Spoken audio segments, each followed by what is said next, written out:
Antes de terminar la campaña noruega, los alemanes iniciaron el ataque al oeste, hacia Holanda, Bélgica y Luxemburgo. El plan era continuar la guerra relámpago que tan exitosa se había demostrado en Polonia. En vanguardia se dispusieron 10 divisiones blindadas, una de paracaidistas y otra de aerotransportables. 125 divisiones más deberían progresar al amparo del éxito de la vanguardia. El 10 de mayo de 1940, La Haya y Rotterdam fueron bombardeadas mientras los nazis cruzaban la frontera. 4 batallones y un regimiento aerotransportado fueron lanzados sobre Rotterdam, Dordrecht y Moerdijk, mientras que La Haya caía ante un batallón de paracaidistas y 2 regimientos aerotransportados. El bombardeo de las ciudades sirvió de fondo al paso de una división Panzer que avanzó sin obstáculos hasta enlazar con los aerotransportados de Rotterdam. 2 días más tarde, Holanda entera caía bajo las botas alemanas. El grueso del ataque a Bélgica recayó en el 6º Ejército de Reichenau, quien se encontró con una dura oposición en el fuerte Ebenemael. 500 soldados aerotransportados cayeron sobre los puentes por sorpresa, tomándolos y permitiendo el avance hacia el oeste de 2 divisiones Panzer, al tiempo que el fuerte caía irremisiblemente. Convencidos los aliados de que el ataque principal se estaba produciendo en Bélgica, el avance de los blindados del 19º Cuerpo de Guderian y 50 divisiones más por las Ardenas fue apenas un paseo, al que los franceses solo pudieron oponer algunas unidades de caballería y la primera división. Con el objetivo de impedir la llegada a la costa, tropas francesas, británicas y belgas formaron una barrera que, no obstante, no pudo impedir la toma de Abbeville por la 2ª División Panzer, lo que le situaba en su retaguardia. La única oposición contundente se produjo el 21 de mayo en Arras, cuando 70 carros pesados británicos tropezaron con el 25 Regimiento Panzer de Rommel. Sin embargo, el intento británico fue detenido, no sin causar cuantiosas bajas entre las filas alemanas. Cercadas Boulogne, Calais y Gravelines, la única vía de escape para unas tropas exhaustas era el puerto de Dunkerque. Entre el 22 de mayo y el 5 de junio de 1941, la ocupación de Bélgica quedó completada, por lo que Alemania se aprestó a invadir Francia para utilizarla como una futura cabeza de puente hacia Inglaterra. Francia estaba defendida fundamentalmente por la línea Maginot que la separaba de Alemania, custodiada por 17 divisiones y las guarniciones de los frentes. Entre la línea y la costa se contaba con los ejércitos segundo, cuarto, sexto, séptimo y décimo, que integraban 43 divisiones de infantería y 3 de caballería ligera. Solo disponían de 36 autoblindados y 3 divisiones acorazadas, que sumaban apenas 40 carros. En la retaguardia se confiaba en reorganizar los restos del ejército belga para disponer de 60 divisiones el 15 de julio, poco frente a las 130 alemanas, 10 de ellas acorazadas. Por su parte, mientras el 18º Ejército alemán se ocupaba de Dunkerque, las 10 Panzerdivisionen se reorganizaron en 5, 3 asignadas a Bock y 2 a Rundstedt. El 15º Panzerkorps de Bock se situó entre la costa y Amiens, mientras que el 14º y el 16º se pusieron en marcha por el curso medio del Somme hacia las cabezas de puente de Amiens y Peronne. En una segunda fase, el Panzergruppe de Guderian avanzó en dirección a Chalons, asentándose en la retaguardia de la línea Maginot. Por su parte, el 39º Panzerkorps habría de cruzar el Aisne y proyectarse hacia Reims, mientras que el 41º de Guderian efectuaría la ofensiva de la Champagne. El 5 de junio, los alemanes se lanzaron a una ofensiva en masa en un frente de 650 kilómetros, desde Abbeville hasta el Alto Rin. Tras 2 días de defensa tenaz, el frente se hundió, resistiendo solo algunas bolsas aliadas tras la línea Maginot. Los alemanes cruzaron el Sena el día 9. Después, los blindados avanzaron a toda velocidad, ocupando puentes y ciudades. El debilitamiento de Francia forzó el oportunismo de Mussolini, quien el 10 de junio le declaró la guerra, iniciando un tímido avance a través de la frontera alpina. El 14 de junio, tras la caída de París bajo las botas alemanas, la ocupación continuó en los días siguientes con las tomas de Dijon, Lyon, Vichy, Angulema o Nantes. Media Francia había sido invadida y el gobierno se verá obligado a capitular.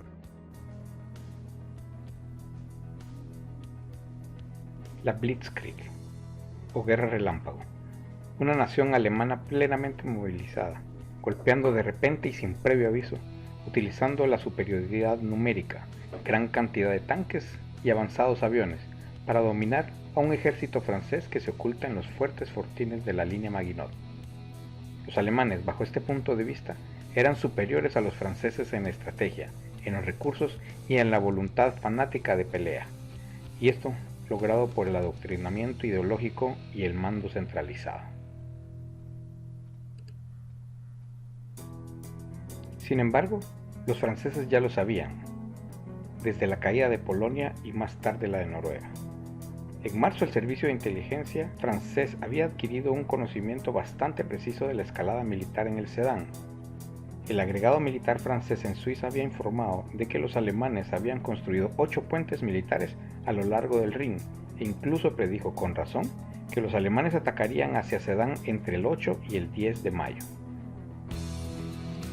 Lamentablemente, el reconocimiento aéreo francés estaba totalmente o casi ausente. Nadie creía que el informe de un piloto de bombardero francés había visto una larga columna de 70 kilómetros de largo de vehículos alemanes, todos con sus luces encendidas, moviéndose a las Ardenas. En nuestros recuerdos vagos de empujes relámpago, recordamos que las formaciones de tanques eran acompañadas por un ejército alemán que caminaba en 1940. La mayoría de los suministros eran tirados por carros de caballos. Todavía en 1943, la típica división de infantería alemana tenía 942 vehículos de motor y 1133 tirados por caballos. Y para sus suministros se requería el doble de toneladas de heno y avena que usarlos de combustible. Por otro lado, el fanatismo. Ambas naciones estaban golpeadas y no existe ninguna evidencia que el fanatismo de los oficiales de la SS haya hecho alguna diferencia. Resulta ser que los alemanes pelearon fuertemente, tanto en 1940 como en 1944, cuando la Armada aliada los hacía retirarse. En cualquier nación se pelea con una mezcla de sentimiento entre miedo y deseo de no desalentar a los compañeros del escuadrón. Los recursos. En 1939 el ejército francés contaba con más de 2.342 tanques, en comparación con los 2.171 en los alemanes. Los mejores tanques eran franceses y eran más grandes, más poderosos y mejores que los alemanes.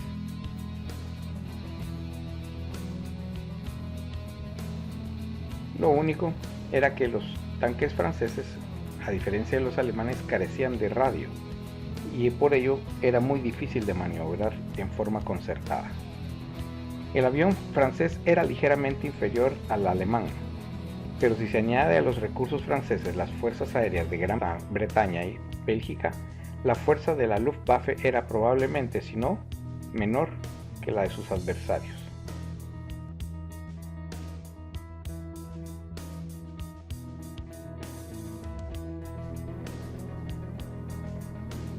Al entrar en la prisión de máxima seguridad de Huntsville, Texas, el profesor John J. DiLulio Jr.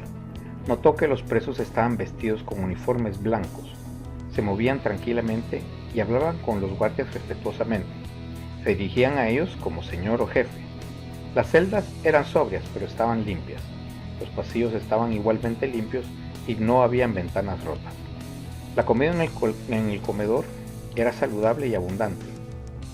Había una baja tasa de violencia.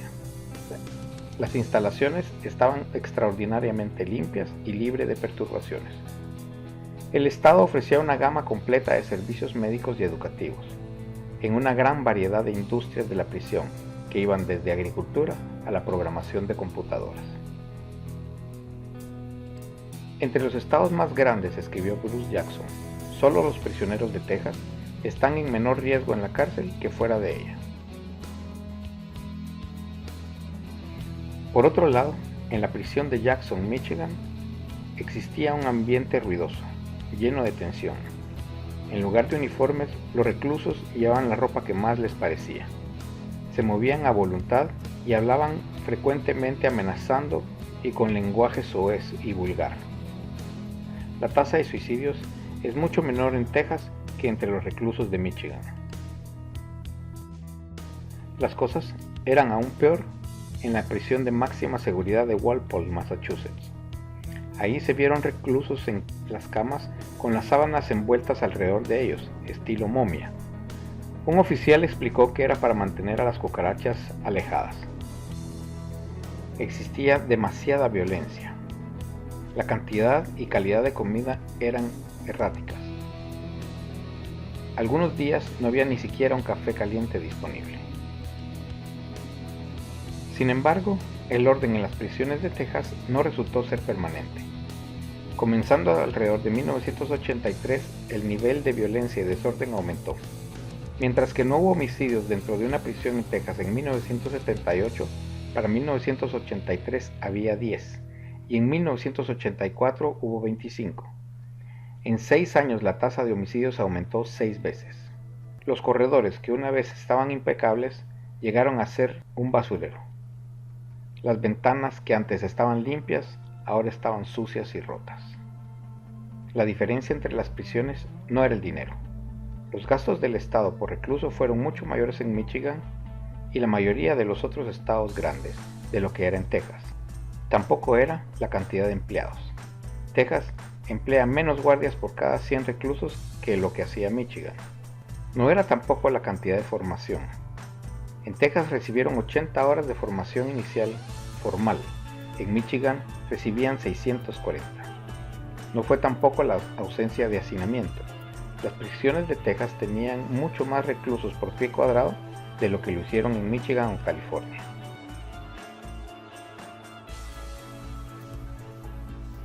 Hacia la década de los 70, la secundaria Carver en Atlanta, Georgia, se había convertido en un caso perdido para la educación. Los maestros, ninguno de los cuales vivían en la zona, estaban desmoralizados. Y es comprensible. Los pasillos de la escuela estaban sucios y gran parte del equipo estaba roto. Los estudiantes estaban desordenados y las peleas eran frecuentes. No había mucho aprendizaje. Todas las medidas estándares y el rendimiento de los alumnos era bajo, entre las más bajas de la ciudad. Dado que Carver, o la secundaria Carver, se dio a conocer como una escuela de problemas, otras escuelas de la ciudad trataron de transferir a sus alumnos problemáticos con el fin de sacarlos de sus colegios. Carver se estaba convirtiendo en el basurero del sistema educativo de la ciudad. En la década de los 80, era difícil creer que alguien alguna vez había considerado el cierre de Carver. Los pasillos y las aulas estaban limpias, el equipo funcionaba, los estudiantes estaban pulcramente vestidos y educados, y parecía que se enorgullecían de su escuela secundaria.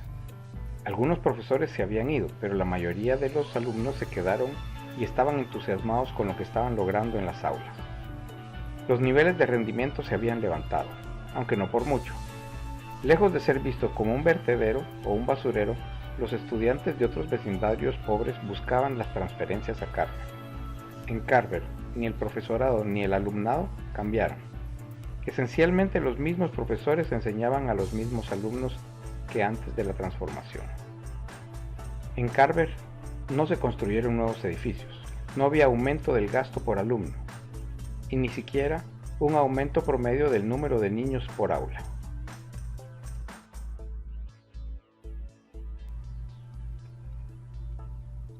Este libro comienza con información breve sobre las diferencias entre 3 tipos comunes e importantes de gobierno en organizaciones, es decir, entre burocracias. El siguiente capítulo tratará de explicar por qué estas organizaciones con tareas similares difieren en su comportamiento, o en el caso de Carver, cómo cambió su comportamiento. La razón para proceder de esta manera no es para enseñar al lector cómo dirigir un ejército, una prisión o una escuela. Más bien es para recordarnos sobre la burocracia, que es un fenómeno complejo y variado. No es una categoría simple o epíteto político. En el debate recurrente sobre qué tan grande y presumiblemente la forma burocrática debería de ser el gobierno, todos los lados tienden a tratar a las agencias gubernamentales como estereotipos. Los liberales, por su lado, quieren que el gobierno desempeñe un papel importante en la sociedad, y a menudo minimizan los problemas creados por el dominio burocrático. Se asume que los problemas se pueden resolver simplemente gastando más dinero, construyendo mejores instalaciones, contratar mejores personas o que los clientes de las agencias tengan mejores derechos. Los conservadores, por su lado, quieren que el gobierno juegue un papel menor en nuestras vidas y se burlan de los liberales.